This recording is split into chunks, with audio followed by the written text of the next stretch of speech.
Hello and welcome to Sportsman's Watch Outdoors. Glad y'all are here. Have not been posting a whole lot lately. We've had the veteran hunt, or veteran fishing trip that we did last weekend. It went really well. There's a video up about that and some footage from the trip. And we're making plans to do another one. I would like to do one probably early spring. And if I can get a veteran on a hunting trip here in the next few months, since we're going to talk about hunting today on today's show, I would really like to make that happen. It's really become, I've enjoyed taking veterans out. Man, it's been about 15 years now. I want to say probably about 15 years. No, I don't know. It's been a long time. We've been taking veterans on hunts and some fishing trips, but now I'm really trying to get focused on making it more organized and more routine to where we do them regularly. This was a great trip. I'm blessed to live here in Eufaula, Alabama, where we have great resources. Mark Moody from Mad Dog Crappie Charters, that guy finds the fish. It was a horrible day out there fishing. People were just not catching fish, but Mark got our veteran Larry on the fish that day. I think they pulled in a little over 30 of them. The winds and the water got a little bit rough, but we still were able to get on them. So it was a great trip, and we look forward to doing some more. So stay tuned for information on that. We're still looking to do our giveaway. We've not even hit 100 subscribers yet. Please help us reach that goal, and we're going to give away a custom Arctic cooler. And when we hit 500, we're going to give away a custom Arctic cooler and some swag. And if we hit 1,000, there ain't no telling what we might give away. It just might go boom, make a lot of noise and things like that. And, a hole puncher. Not sure what I can get away with here on YouTube, but I think you know what I'm talking about. So stay tuned for more information on all that. Still working on the project boat. I got some things coming in. I'm working on, if you saw the short video I put up, I broke my 30-year-old sander working on it, and I got another sander. Hopefully it'll last me 30 years. And I got the Marine Text that I was experimenting with all sanded down. Gotta say, I really like that stuff. It's a great product. So if you need to fix some gel coat or some chips and stuff on your boat, little things, Marine Text, really good stuff. Really easy to work with, and that's what I needed because I'm not a body guy. I don't know fiberglass and all that stuff. I'm going to learn some more about it because I'm really enjoying working on the boats. But I got it all sanded down, and I'm going to have my son come over who actually has done automotive wraps in the past. He worked for a company that did that for a while, and he's going to help me get the wrap on that boat. So we'll get that done soon. I got some touch-up paint to do, some hatches to put in, seats to put on, a few little things, and then we'll take it out and give it a good sea trial before we slap a for sale sign on it and start looking for another one. So today we're going to talk about hunting season. Hunting season is quickly coming up on us. We're at the end of July.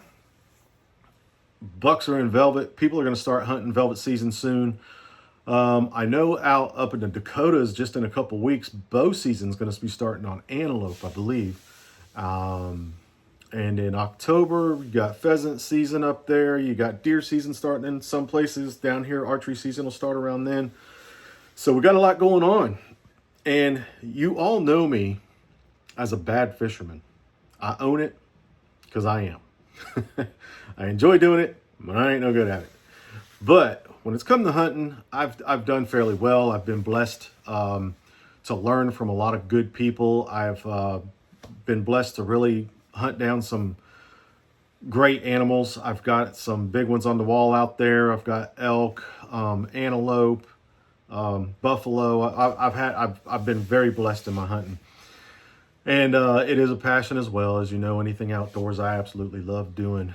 But today we're going to talk about, because season's approaching so fastly, 5 things every hunter should be doing right now before opening day. We all know as hunters, whether you hunt on a lease where you guys have feeders and food plots and stands and everything already up, or you hunt public land, or you hunt on somebody's property you get permission to hunt on, you've got to put the homework in. If you've got a lease, you've got to keep them feeders full. You've got to put your plots out. You've got to check your deer stands. You've got to do your homework to see the pattern of the deer. You got to do your homework. If you're on public land, of course, it could be more difficult because I think a lot of public lands you're allowed to put cameras out for a certain amount of time, and they got to be back out of the woods by a certain amount of time. Same thing with stands. So there's a lot of work that goes into preparing for hunting season. And we're going to talk about that today. Today I'm going to share 5 things you should be doing right now to give yourself the best chance of success this fall. Number 1, check your trail cams, but don't overdo it.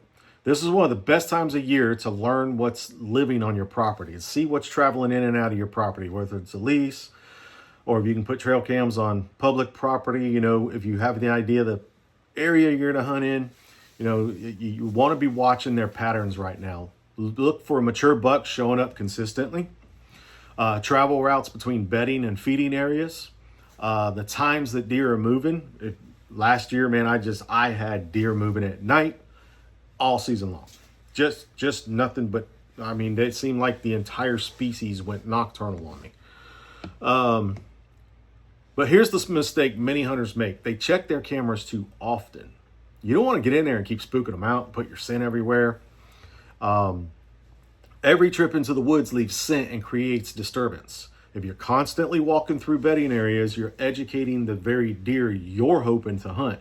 They're learning your pattern and they don't want to be in there. So you can't overdo it. That's why cell cams are so awesome, because you can just pull them up. I got a couple of them over here. I'll put down at the end of my property here shortly. I don't hunt on my property. I just like to see what's out there. But they're so convenient. You can set them up to alert you as soon as something pops in view, or you can set them up to where they don't alert you and you can just go check them whenever you want to and see what's going on out there. So use cell cams if you can to limit yourself to having to go in and check them. So check your cell cams to see what's going on where. You should be doing that. I know most guys do that year round on their property. I mean, if they've got property, they have permission to be on year round, or they have a lease, or they have their own personal property. Most people have their deer cams up all the time. Number 2, get your equipment ready now. Don't wait until the night before your opening day that you start checking your equipment. You should be out there checking your scope, checking your gun, your bow, whatever you're hunting with, making sure your sight's on and did not get bumped off in your man room somewhere, or ladies room, whoever you're hunting. Make sure your equipment is on point. Make sure your gun is clean. Make sure your ammo is shooting. The ammo you're choosing to use is shooting well from that gun. Check your sights on your bow, on your rifle, everything. Replace old broadheads if you're hunting with a bow. Check your safety harness if you use a harness, which I hope you do if you're in a ladder stand or a climber. Make sure your binoculars, your rangefinder, your lights, your headlamps, everything is working. Make sure you got the gear you need. If you go out for long periods of time, I've gone out in the woods just to sit in a stand and been out there for as long as 16 hours. I will go out real early in the morning. I've got a backpack full of snacks. I've got plenty of water or a camel pack. And I have sat in a stand, and I would come down when as you get a little older, things start to cramp up. I would come down in the middle of the day and I would literally find me a spot to nap, and then go back to the hunt, get back up in the stand.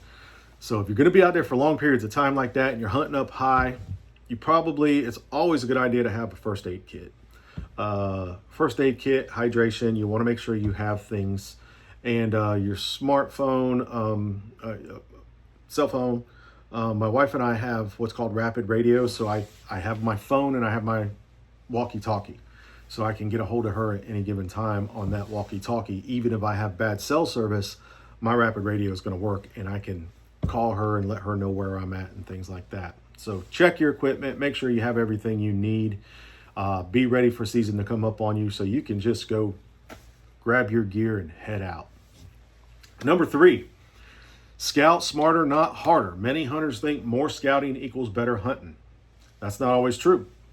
Today, you have incredible tools like aerial maps and GPS apps to let you learn about the property you're trying to hunt on, or property you may already know.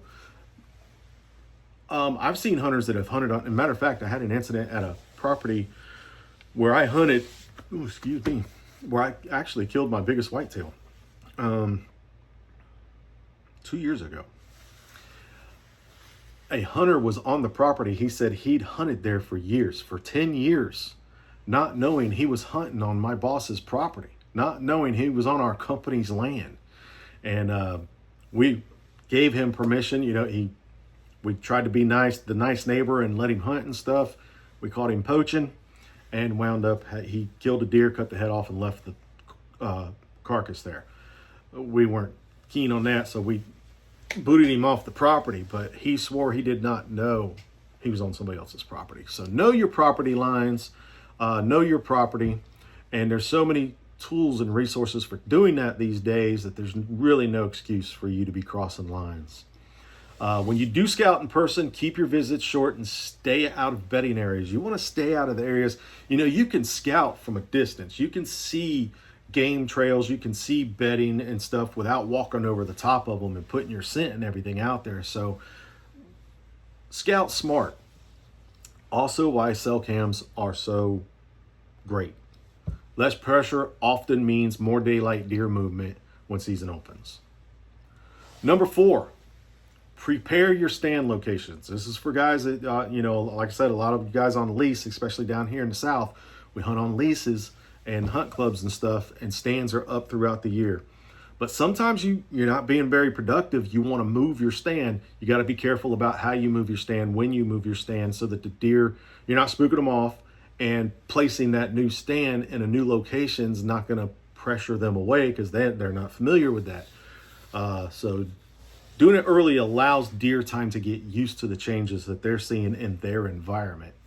So as opening day gets closer, your goal should be to stay out of those hunting spots as much as possible.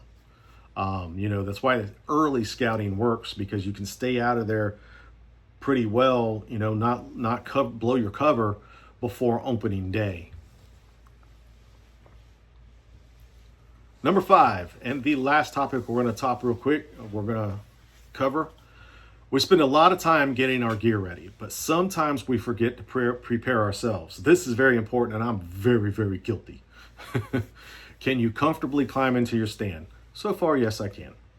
Can you draw your bow while wearing hunting clothes? That's something that people don't think about, especially people that have to wear thick, heavy clothing, like my buddies up in the Dakotas and Vermont and these real cold states, Montana, Wyoming. You're wearing thick clothes, thick Carhartts and multiple layers. Are you practicing drawing your bow back with that much layer on? Or are you just practicing through the summer with your Hey Dude shorts and the t-shirt on? I do.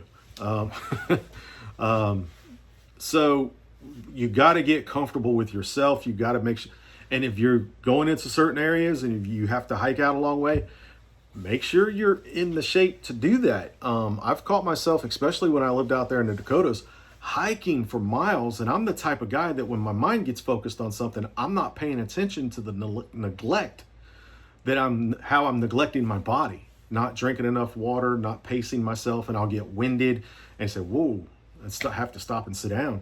So especially out there in the Dakotas, when you're walking down them draws and up the other sides, and you can get winded out there pretty quick and easy. And if you're not staying hydrated, you could get yourself in trouble. Can you sit quietly for several hours? Or are you like a 5-year-old boy in a tree stand, where you're fidgety and firing up your cell phone and making noises by accident? You got to be careful with all that kind of stuff. A little practice now and then makes a huge difference when that buck of a lifetime finally steps out. You want to be ready. You want to be comfortable. You want to know you can draw your bow back in the clothes you're wearing, or that you can draw your rifle up and comfortably place it. You want to know that you're physically ready to be in that stand, to make the hike, to pull the deer out. That's one of the biggest challenges, to pull that deer out of the woods if you have to. and things like that. So physically prepare. And if you're planning a long, one of those mountain trips, a ram or an elk or a moose hunt or something like that, you better be in shape, especially if you're going after caribou in the Yukon or something like that, where they got to hike way on out there. You need to be prepared physically. So you got to think about things like that. And don't forget to review your hunting regulations, check your licenses, and make sure everything is legal before season starts. You know where I stand on laws and legalities and regulations and overreach and all that stuff. But it is not worth losing. I don't even know how to word this because it just bothers me. It's not worth losing your hunting licenses and privileges, as they're calling them. It's our right, but it's not worth getting in trouble with the law. Just buy your license and make sure you're legal, and all is good.